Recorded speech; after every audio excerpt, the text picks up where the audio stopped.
So I'm excited to have my very good friend and mentor, Jim Franklin, on the show. Jim is an incredible human being. I actually met at a Bible study, a Men in the Marketplace study over at Mariners Church. And Jim's just an incredible guy. He has 5 kids, married to an amazing woman. Just actually sold his business that he had spent many years building to a beast of a business. I mean, a really incredible company that I had aspired to personally to get to, both in the restoration space and as a man of faith, super strong man of faith. And obviously we prayed right before this, and I'm just excited to have just such a strong man on the show. And welcome to the show, Jim. Thank you, Skylar. Yeah. It's such a pleasure and honor to be here. Yeah, I really like the way this place is set up. You got it. It's happening. Good. You like the black? I And the gold? do. I do. It looks good. Looks good. We're talking about the gold accents. Gold is coming in. It's kind of Brush gold, not just gold. Brush gold. Brush gold. Okay. Right. So I hit it on there. Good. So Jim, what man? You got all kinds of stories, man. I'm excited to kind of see where this flows. What? So you just sold your company. Yes. How long ago? May 1st, we closed escrow. Okay. It was a 39-year run. Wow. I went to work for my partner, who is 30 years my senior. I'm almost 61. I went to work for him 39 years ago, in 1981, and he had 6 employees. His mom was doing the books, and when we sold out, we were right at 300 employees and 14 offices. So feel blessed. It was a great run, and now rolling up our sleeves with integrations and things of that nature with the new management, which is a combination of the organization that we merged and primarily sold to, as well as my key team as well, which are taking executive leadership roles in the new company that so anyways, Man, in the midst of doing that. What? So that 39 years of building a company, that is a run. I remember when I first got into business, I had a business for like a year, then 2 years, and a couple of businesses here and there, and I thought, if I could ever own a business for 10 years, that would be a feat. 39 years is an incredible feat. Lots of journeys, ups and downs. Yeah, I imagine. Absolutely. Some great times and some difficult times. Yeah. What are you doing now? So now that you sold the company, what are you doing for fun, or are you working, or are you playing a little bit, or? I am. My number one focus is still the company now. Okay. I have a responsibility for assisting in several systems and integrations of the new company. I'll still be there for a little bit of time. Obviously, not at the level and the intensity that I had in the recent years.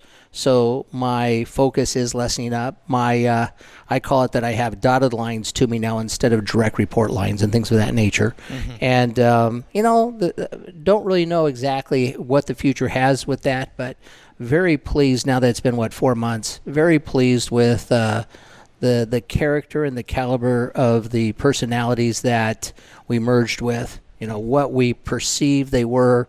I've heard so many horror stories as to who you think you're putting a deal with ultimately is different than who they actually are after the deal. Yeah. But in this case, it's not it's not so. Very pleased with the personalities, the individuals, the character of the organization. The organization that acquired us is named Bluesky Restoration out of Denver, and very pleased with it. Our team, nearly 100% of the employees that was with me 4 months ago are still with the firm.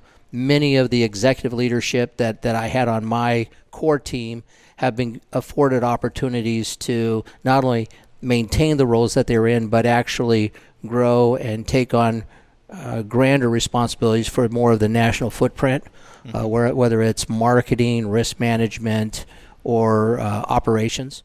So finances and so forth. So my team is very stoked about the situation. Early on, they had a great deal of angst and sadness and the unknowing.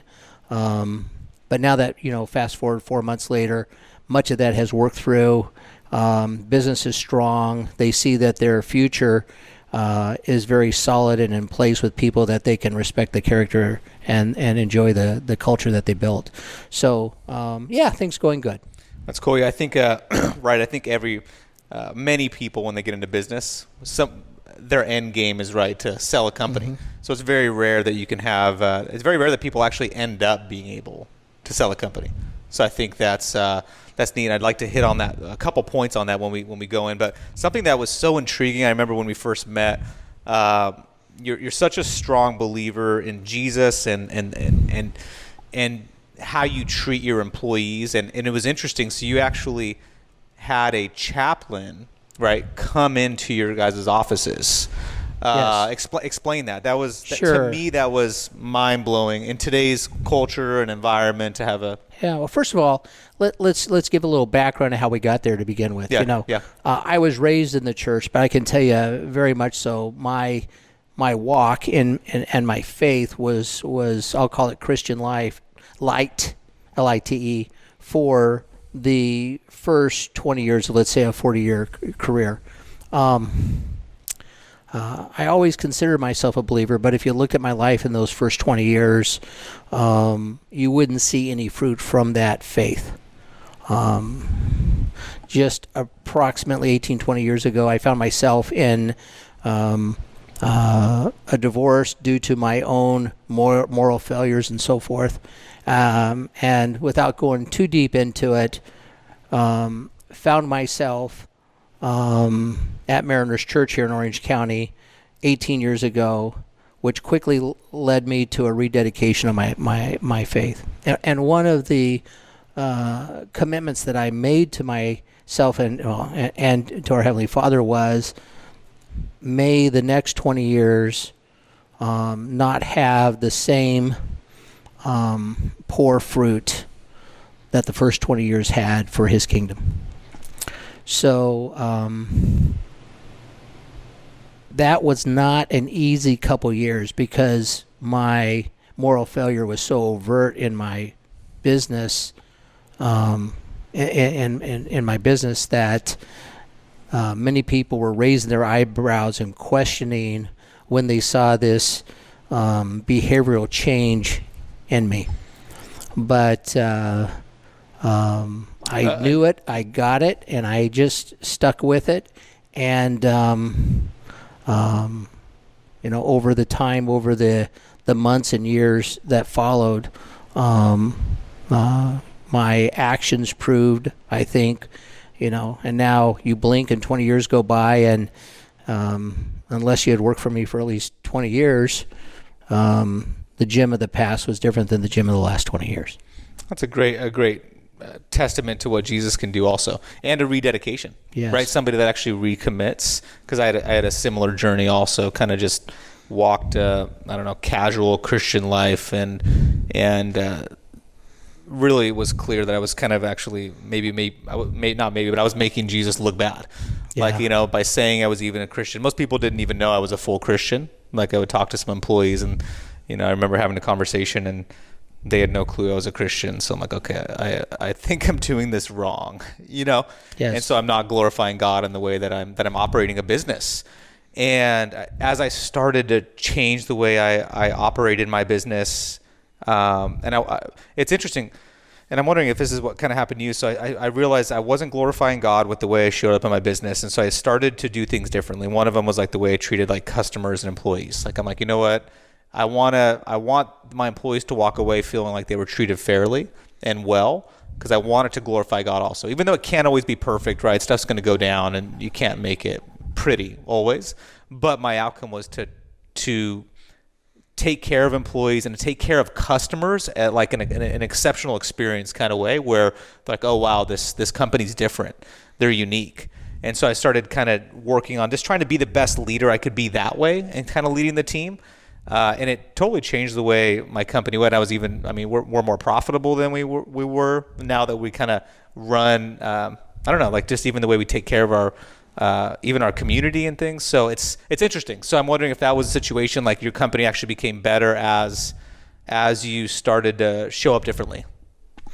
Well, one thing that happened in my heart is as I tried to, with intentionality, change outwardly who Jim Franklin was and how was he perceived, that process afforded my heart, my inner self, to be changed as well. And the Holy Spirit worked in me. I just had to show up and be intentional. And we've got to be careful that we don't take this down, a prosperity gospel type of situation. Oh, yeah. I have been blessed in so many ways, finances being one of them. But the finances isn't what I consider the blessing. The blessing that was afforded to me, because I certainly don't deserve it, was the opportunity to love on my team. Love on my team with sincerity, not out of some manipulative drive, trying to get what's best for me, but just caring for them.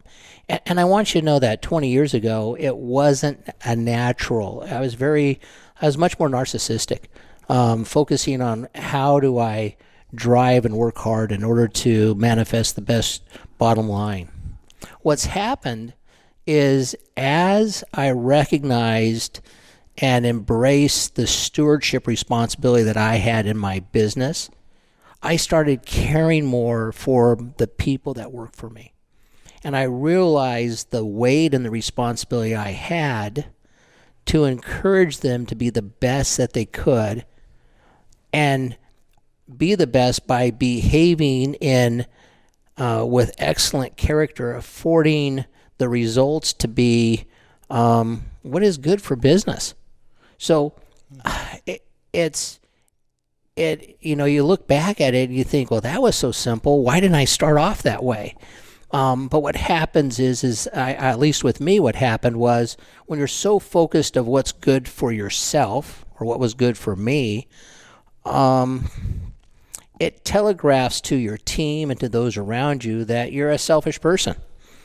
When you with sincerity endeavor to help people be their best, it doesn't mean you're perfect. I mean, I have faults even in these last 20 years, tons of them. I have a short temper. I get myopically focused and can be unkind. I mean, there's a lot of mistakes that I make and have made, but my goal is to see what I can do to help others be the best that they can.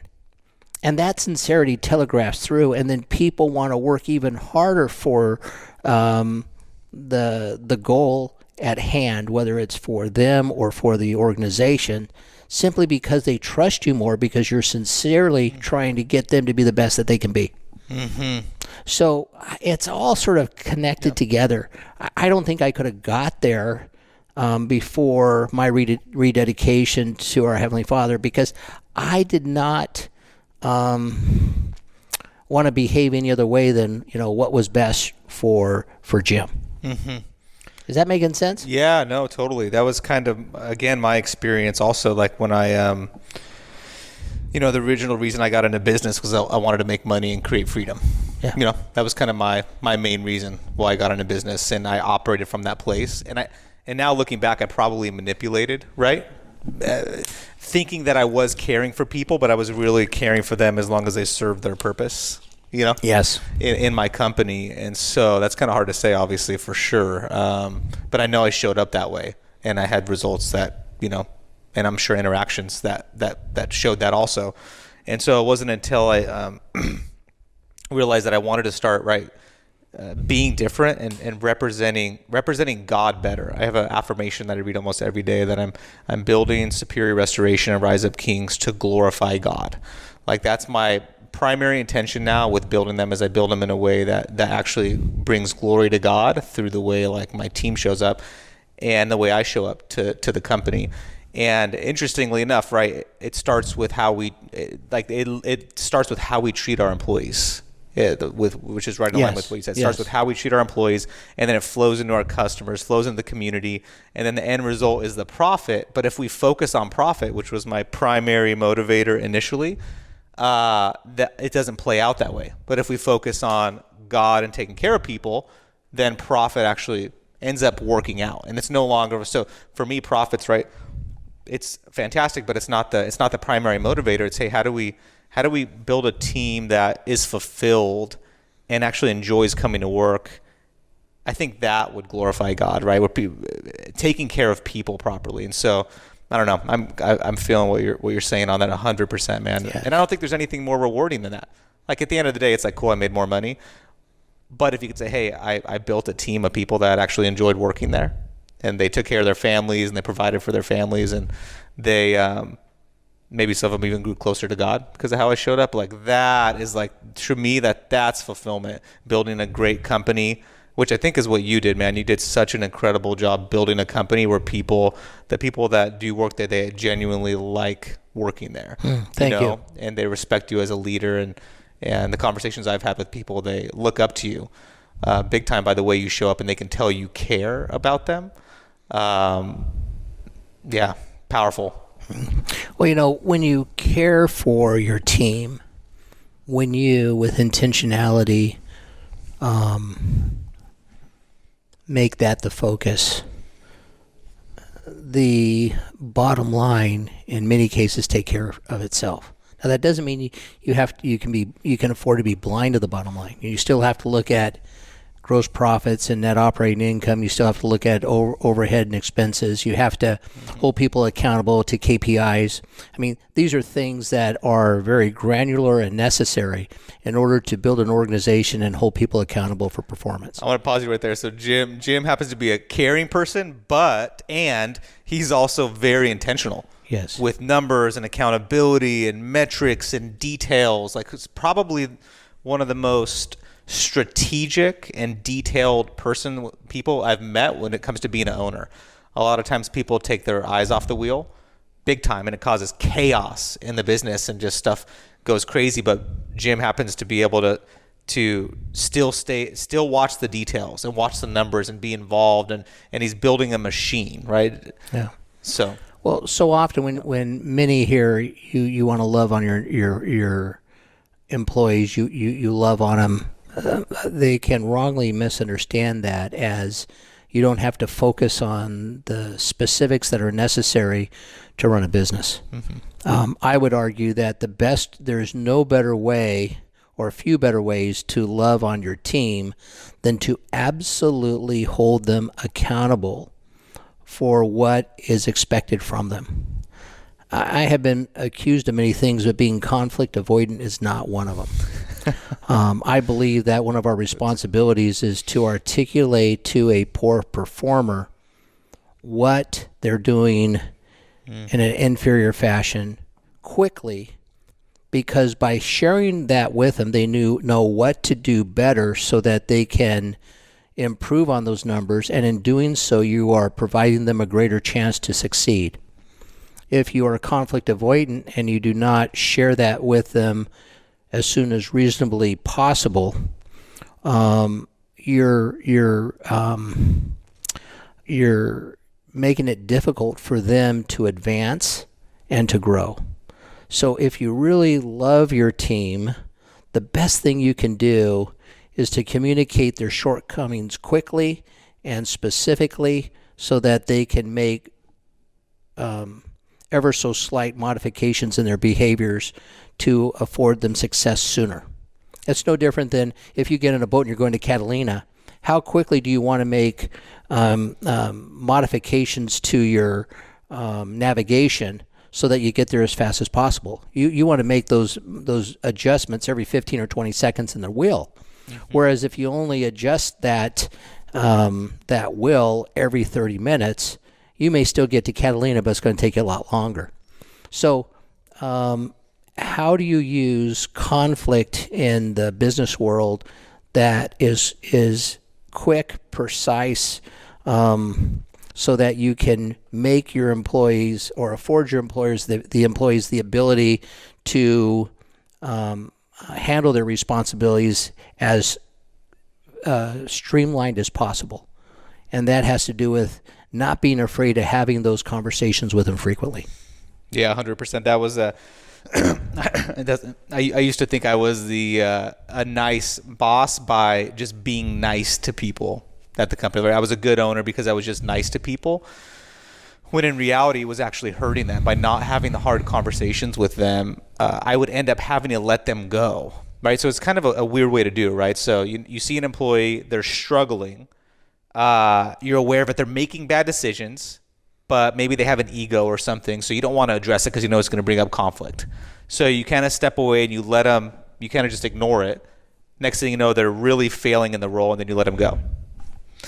That's the way a lot of owners and people operate, is they kind of stay away from that conflict. And I think just addressing that. So I learned probably halfway through my career, or halfway through this last 10 years at Superior, is, hey, you know what? I need to bring up this stuff immediately. Like we have a business development rep right now where every week I'm having hard conversations with him to try to keep him on track, because he's, if you're watching this right now, he's having some challenges getting going, you know? And so, but he's not, his behavior, some of his behaviors aren't serving him. So I'm course correcting. I call it CCC, constant course correction. And I'm constantly just helping him tweak little things so he can be successful. Because I really want him to be successful. I really do care. I think he could do very well at our company. But that's how I show I care, is by having hard conversations. And those of us that are not conflict avoidant and recognize the importance of that, we do have to balance it. We have to balance it with legitimate affirmations, because people that have and do work for us cannot always take criticism constantly, even though if it's accurate. Now, here again, I was about ready to say, here again, I probably need to listen to myself more than I do. But it's very important that, and I found it even more so as I grew, and I had quarterly meetings with people that I may only speak to 4 times a year. That, putting on my conflict hat, dealing with legitimate inferior behaviors and helping them to see them even in love may still not be appropriate if I don't have the I call it chits in the bank, CHITS. If I don't have sufficient chits in the bank with them that affords me the license where they can receive criticism constructively.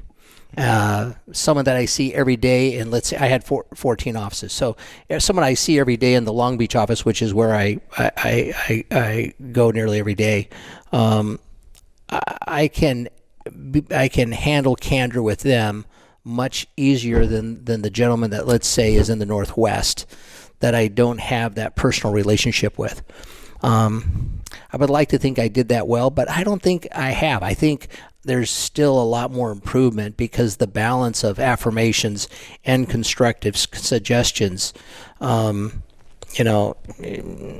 is weighted differently. Mm-hmm.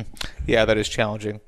I remember one time I felt like I wasn't giving enough affirmation, so I actually wrote down a list of all of our employees. I tracked it on a spreadsheet, and I actually put check boxes next to anytime I would get an opportunity to affirm that person, because we really do have quality employees, Mm-hmm. Yes. And so I want to call them out on their positive strengths and the things they're doing well. But sometimes I get into the rhythm of just doing, right, just kind of taking action and moving, and boom, boom, boom, boom, boom. That I forget to affirm our people, and so on a different kind of moving into something that intrigued me, one of the most intriguing things actually about you, Jim, that as I got to know you, was your just desire to not only just build wealth, but to be kingdom focused, right? Because growing up, I had a lot of questions about what it meant to be successful and to be Christian.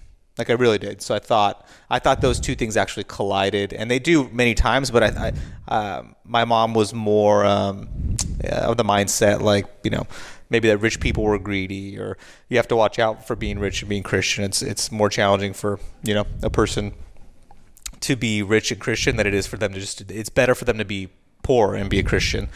And so I grew up with kind of that mentality, but it didn't sit right with me fully. And so it wasn't until I actually moved out to Orange County that I started meeting more wealthy Christian businessmen, like kingdom builders, people that actually invested in the kingdom and had a solid foundation.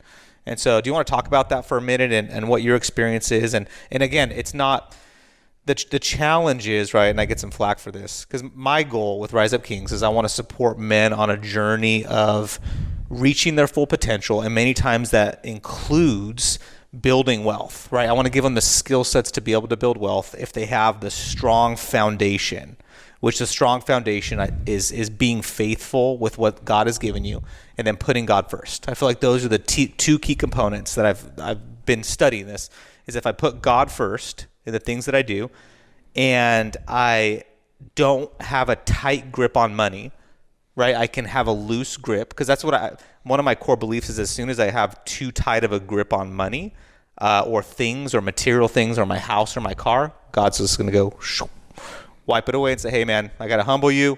I'm going to come and I want you to come back to me. So I don't know if that's the right belief. That's a belief I have. So I keep a very loose grip on the things of this world.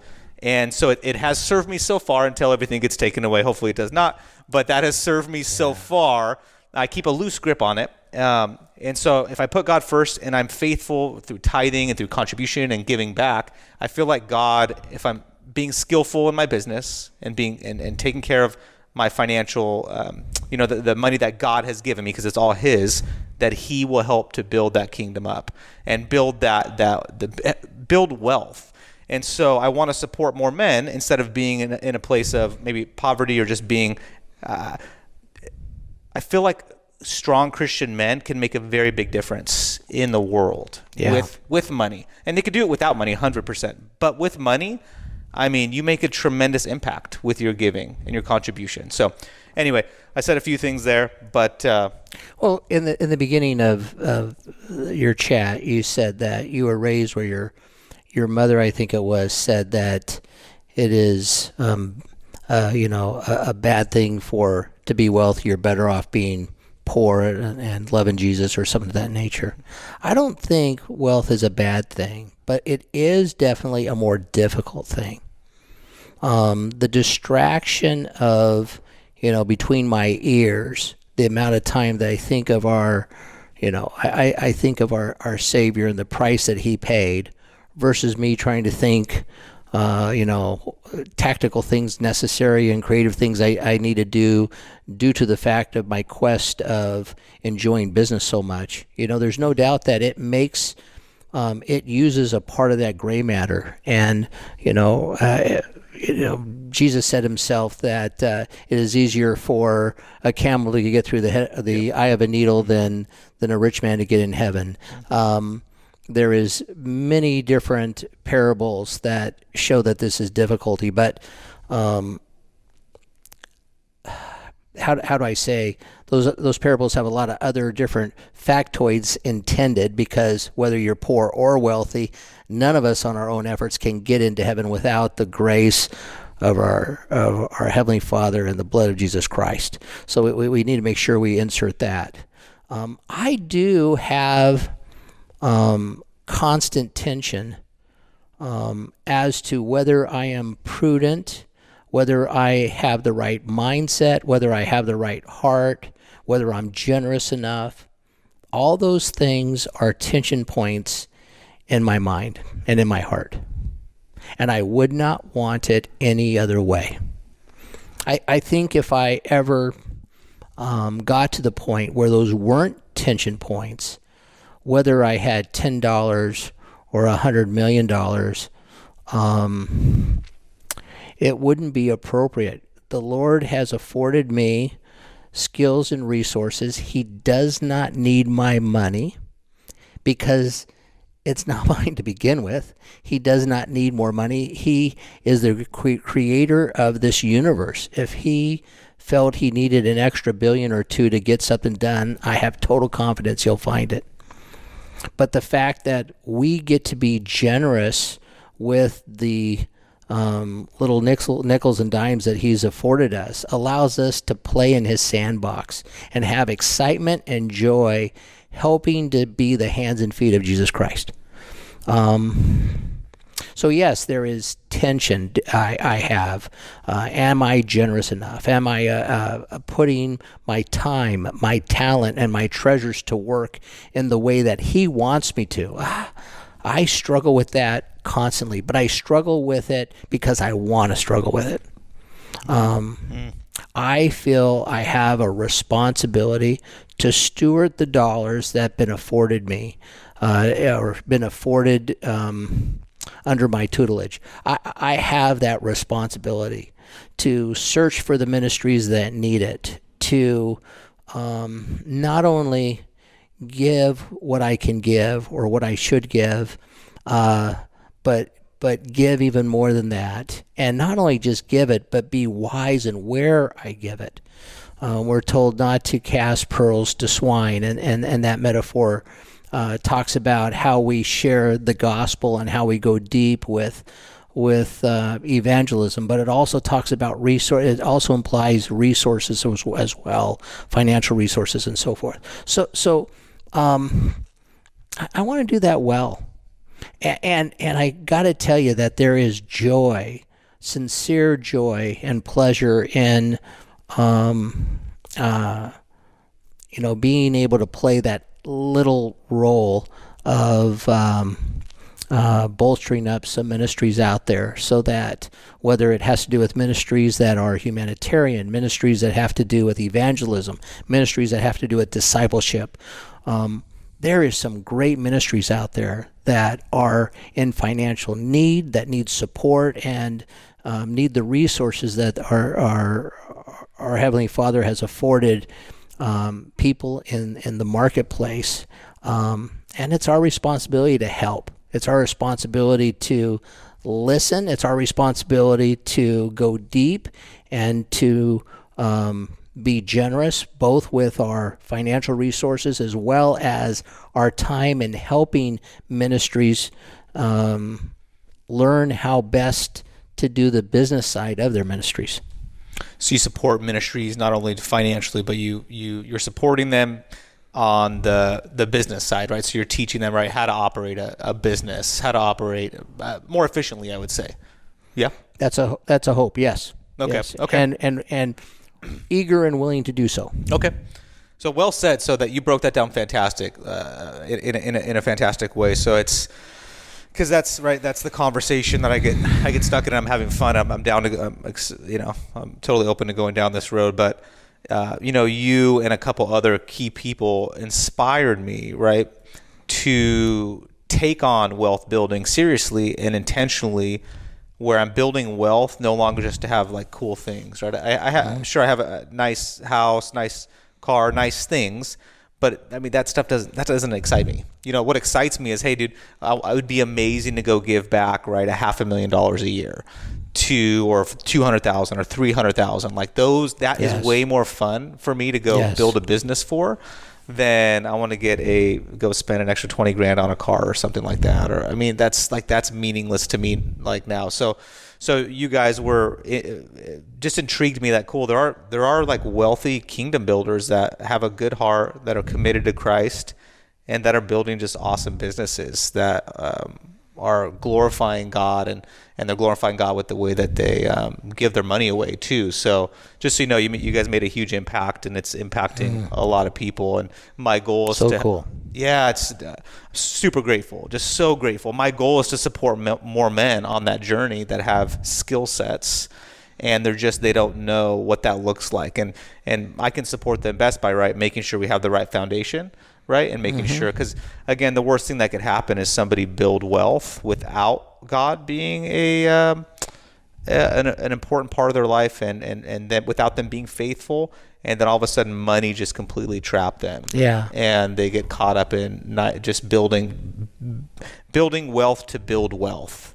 Yeah, early on, about 15 minutes ago or 10 minutes ago in our conversation, you made a comment I also want to challenge you a little bit on. I'm totally open. So I want pushback, because as I'm refining, right? Because I believe in, and and I'm going all out teaching and serving and guiding at the best of my ability with proper mentorship. And you're doing a great job. Thank you, man. So I'm all about having conversations and being tested because, dude, there's so many different outlooks and opinions on these on these topics, and these are tricky topics to navigate. There's a lot of nuances to them. So you brought up a statement. I'm going to paraphrase because I don't remember the exact words, but you said something about, you're a bit fearful that if you focus too much on what you build, that the Lord would take it all away from you. Mm-hmm. Yep. I saw your facial expression when I said that. And there's no doubt that someone who is holding on it too tight, that could absolutely happen. I'm not saying it would or wouldn't. Mm-hmm. But also there's situations that sometimes your wealth diminishes or disappears. And it's not necessarily when that happens. It's not necessarily because, quote, the Lord took it away. Sure. We're living in a broken world, a fallen world, and bad things happen. And just because bad things happen, although in all cases the Lord has allowed it to happen, to say that it happened because, I think it's a bit of a stretch. Mm-hmm. In 2008, when the financial markets went upside down, there was people that lost everything, Christians that lost everything, and there was Christians who lost a lot. The ones that lost everything were holding on to it too tight. The ones that lost a lot were holding it empty-handed. They both still lost. Mm-hmm. But the key is not to lose everything, because our finances is not everything. We're all at risk of losing a lot because this is a fallen world. What I don't want to do is, if I end up losing a lot, is not losing everything, because Jesus Christ is my everything. There is other stuff that may accumulate to a lot, but it's not everything. He is everything. So I try to hold on to it loosely. I love business. I enjoy the quest to do it well with good character and make good choices. But I also know that it's all going to get burned up at the end. And it's all, and so my goal is to honor him in everything I do, be generous, be prudent.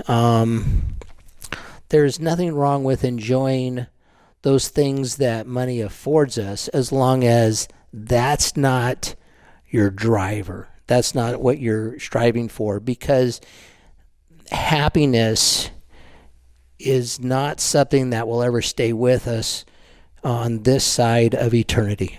Happiness is fleeting, and what that extra bling you buy on that car, or the nicer car, or the better clothes, or that watch, or whatever, floats your boat today, 3 weeks later, it's only going to float your boat half as much, and 3 months later, it's going to be tarnished. I mean, it just happens that way. That fancy watch gets a scratch.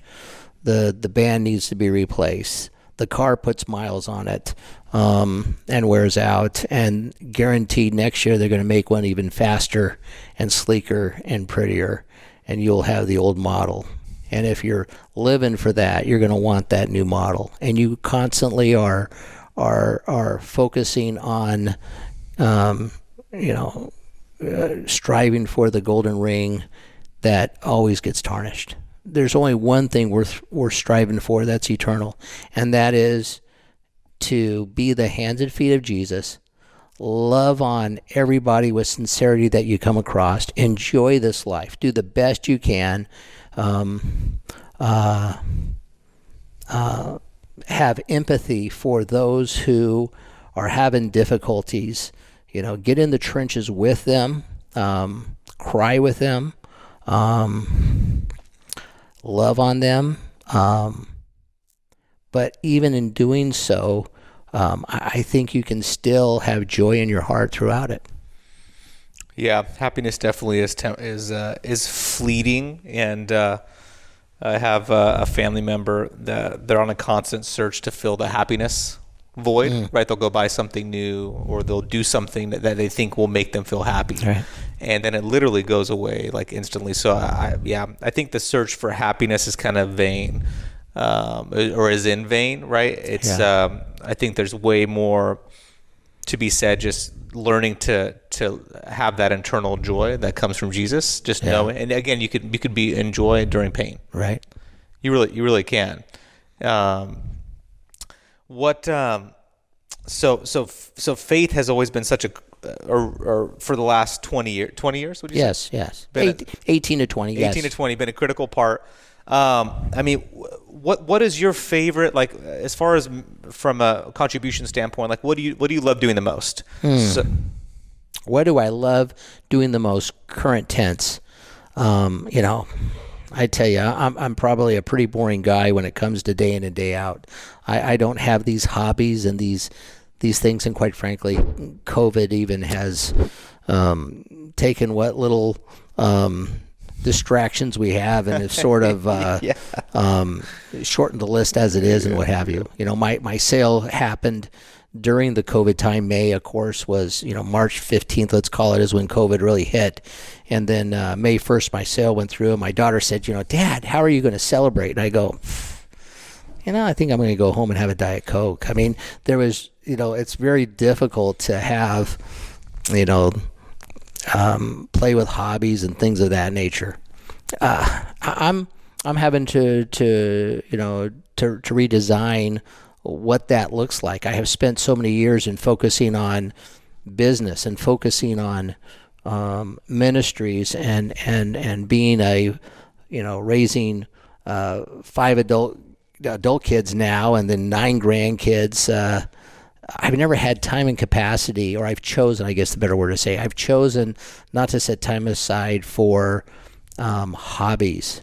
And that's probably one of my failures. And now that I'm 61, I get to revisit that and say, okay, Jim, is there some hobbies? Is there something that now that you have time, can you afford to focus on it? And that's a question I'm now trying to answer, because I haven't done a very good job on it so far. That's one thing I failed on pretty good. Have you been back on, I mean, kind of a more sobering, but have you been back on a, do you want to share your story of the your kind of accident that you had and how you recovered from that?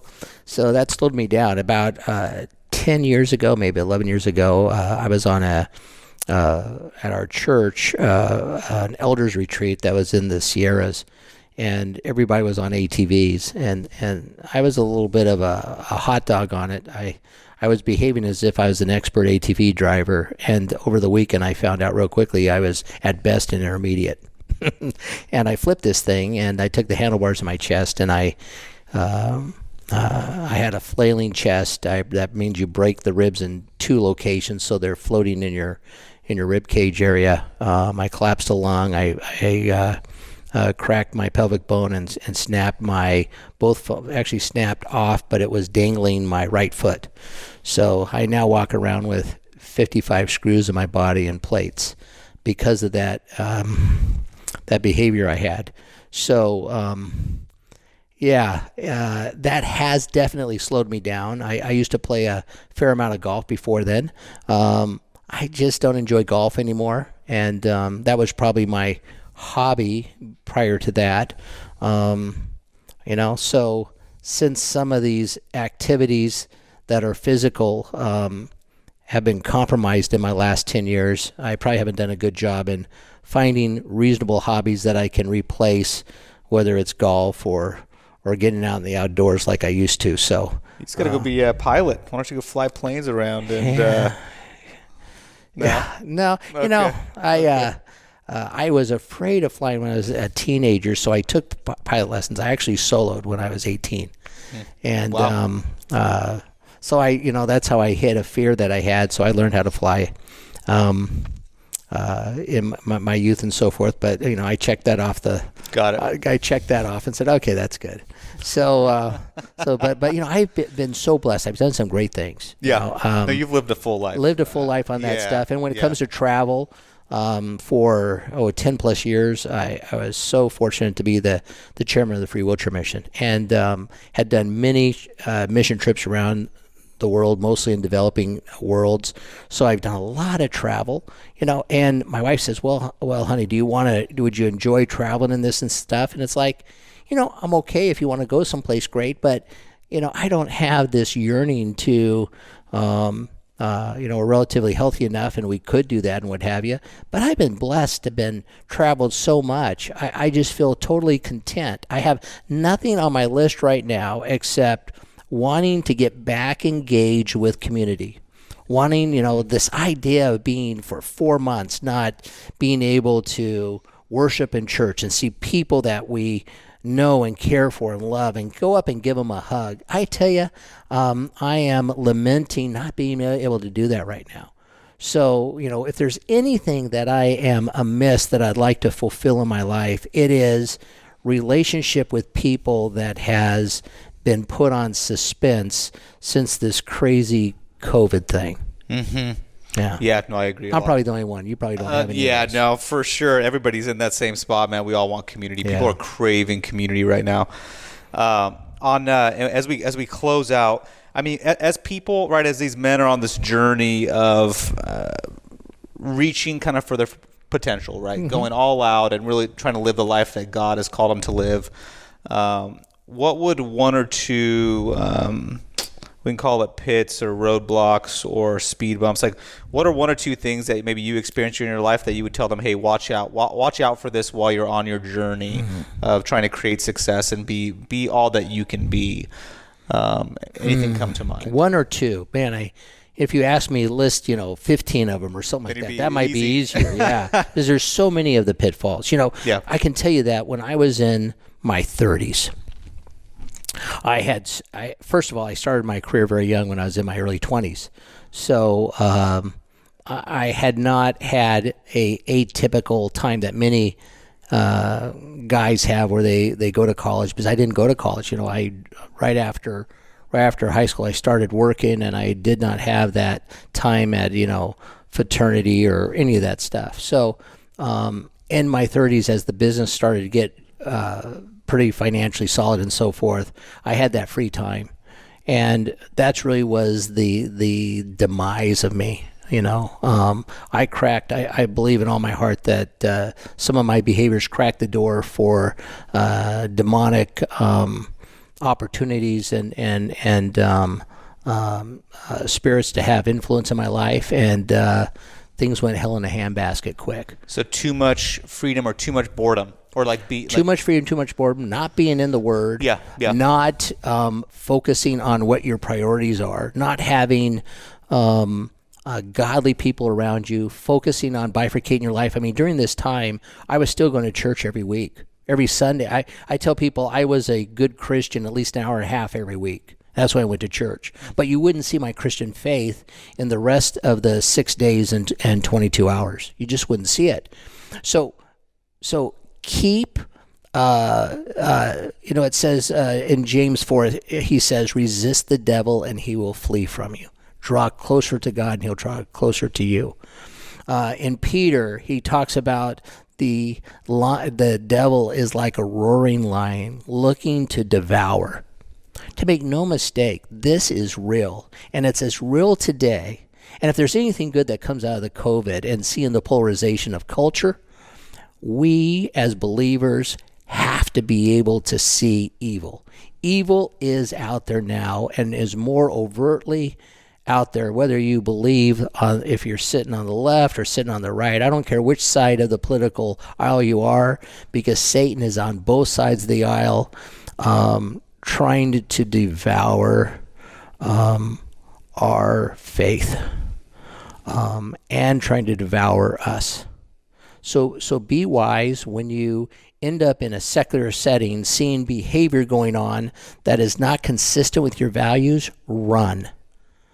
Don't politely get out of it. Run.